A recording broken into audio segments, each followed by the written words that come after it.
switch focus. We have Joseph Anantharaju, who is the co-chairman and CEO at Happiest Minds, to talk to us about what the impact of AI could be on their business. Joseph, great having you. Put this into perspective. Give us a sense on what this means. These new plugins that have been introduced by some of the AI startups sitting in the US, how much of it will impact your business? And I'm not saying negatively, I'm saying overall, what's the kind of impact that you're going to see, at least in the near term, just to kind of set the context? Sure. So I think when you're talking about the plugins, you're talking about Anthropic and others who announced the legal plugins and other plugins, right? And the way I look at it, I'm keeping out the Claude Code and Copilot and the automation tools or code automation tools.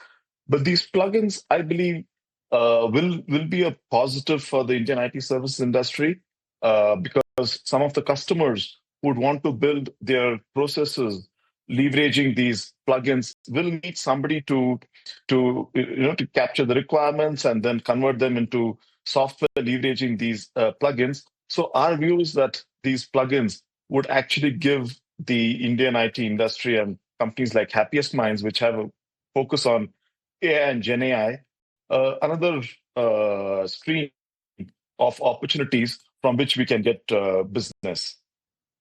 Won't it reduce the number of man hours that that you will likely clock for your clients? And because a lot of, at least the traditional IT, I'm not so sure as to what percentage of your revenue comes from man hours, but I would likely expect that it will be a significant chunk. And because man hours will likely go down, do you believe that it'll have an impact on revenue? And if so, how much?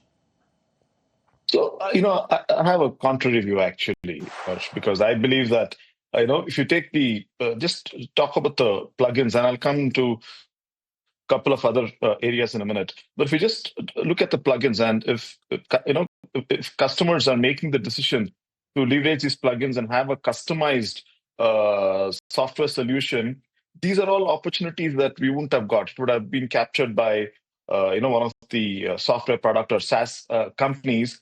And even though the effort that is required will be lower than what it would be without these plugins, there's all new stream of revenue opportunities that we typically wouldn't have got in most cases, right? And therefore, I believe that it will be a net positive in terms of revenue, and it won't detract from the overall business. Interesting. So, Joseph, does life really change for you? Would it then impact the traditional hours-based revenue model of the industry? Are you pivoting towards a more delivery-based model at all?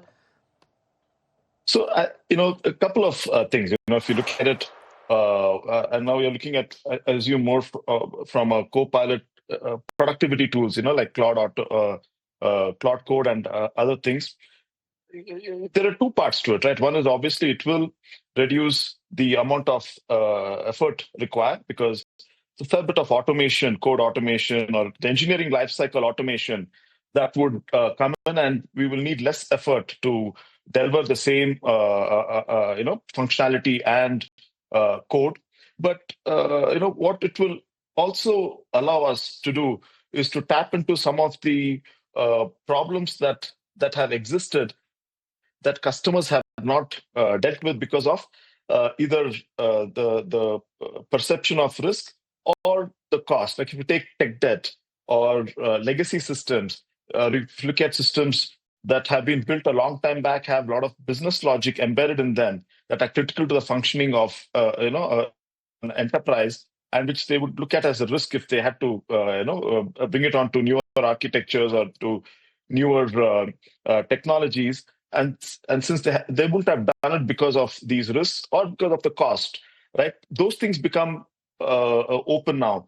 And as we speak, I'm sitting in Denver today and met with a customer where they're looking at several large tech debt and modernization initiatives because they feel that they will be able to do it for a much lower cost and therefore make sure that their technology stack is up to date and modern. It reduces the security risk. It makes it more open. They're able to leverage data better. So a lot of advantages they would be getting.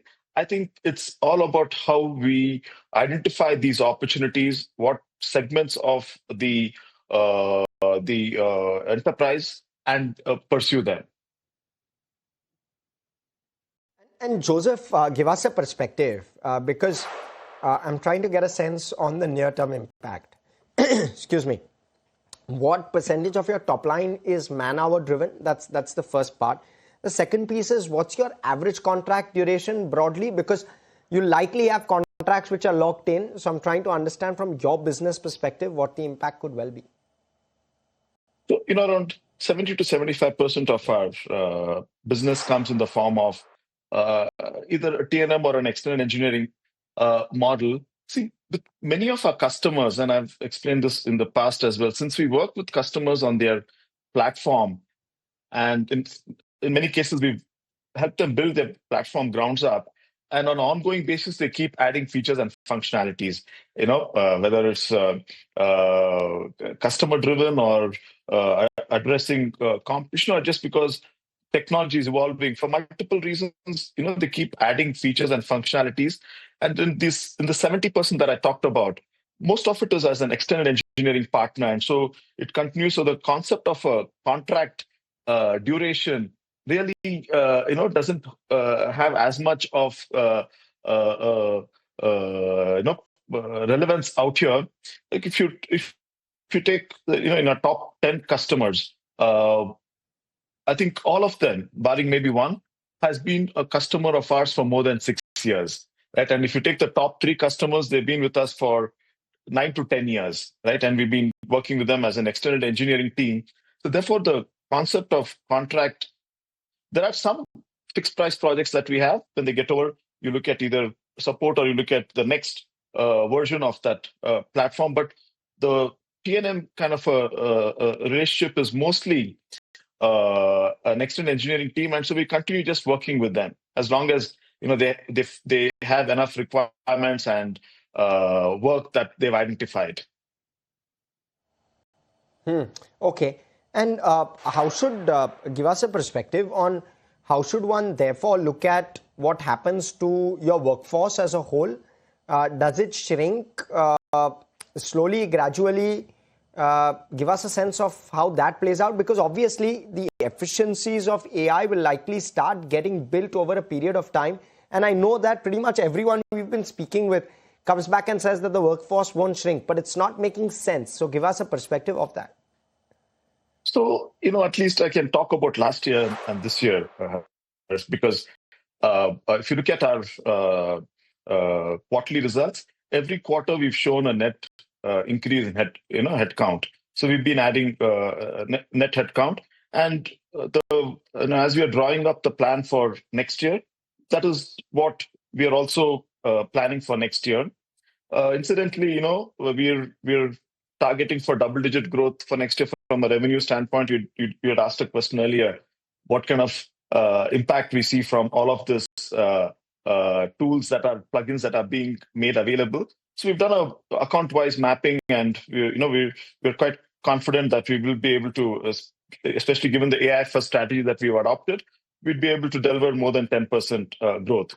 Now, as far as the headcount is concerned, as I said, at least for next year, we're not planning any reduction. In fact, we're planning a pretty healthy additional headcount. One thing I'm seeing with quite a few customers, Harsh, is that they've been encouraging us to use either a Copilot or a Cursor or a Gemini, and they have quite a lot of backlog, either in terms of new features, functionalities, or tech debt that they've not been able to address, and they're beginning to churn these backlogs. And they the reassurance they've been giving us is that even if your productivity increases, and with some of these customers where we adopted Copilot a year back, we're already delivering around 20-25% increase in productivity. In fact, for one of the customers today, I was just going through all the data because we started adopting Copilot here a year back exactly to the day. And I just want to make sure I had my numbers. And, if you look at the number of user stories that we've been delivering sprint on sprint, that's gone up 20-25%, but the team size is still the same, and there's enough work to be had. So at least for this year, I'm very, sure. And as I said, there's enough other areas and opportunities as modernization and legacy systems. A lot of customers, as they start leveraging AI, they realize that data is an issue, whether it's data quality, data governance, data that are in silos. So we got to pull them all together. So there's what I see is there's enough work to be had, especially for a smaller and mid-sized company like Happiest Minds. And you spoke about how you're having active conversations with clients. Talk to us about how clients are responding from a fee perspective. Are the negotiations now becoming or tilting more towards fixed rated contracts? Is that the direction in which you and the sector is kind of evolving? What are clients asking in terms of fee discounts, if at all? You're moving away from the man hours concept, or are you still sticking to man hours? Is that really the trend that's playing out? So it's a mixed bag, actually. So we're seeing some customers move into a fixed price model.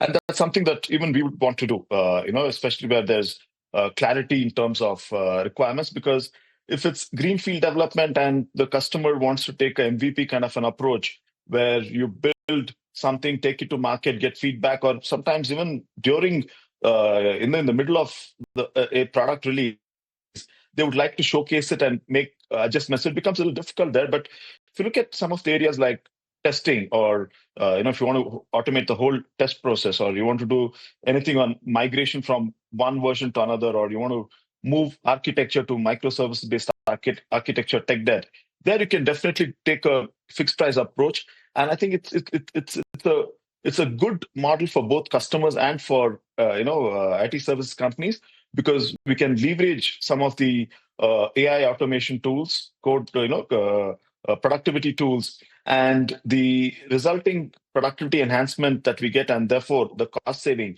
We would be able to share some of the value with the customer and retain some of the value for ourselves, which wouldn't be possible in a T&M model, because it's capped by your rates. And if you can charge a premium for AI engineers, that is the premium you make. But in a fixed price model, you'd actually be able to share some of the productivity gains, the benefits with the customer.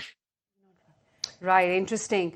Joseph, thank you so much for joining in with all that insight today. Good to be speaking with you. Thank you, Nisha. Thank you. Bye-bye. Okay, on that note,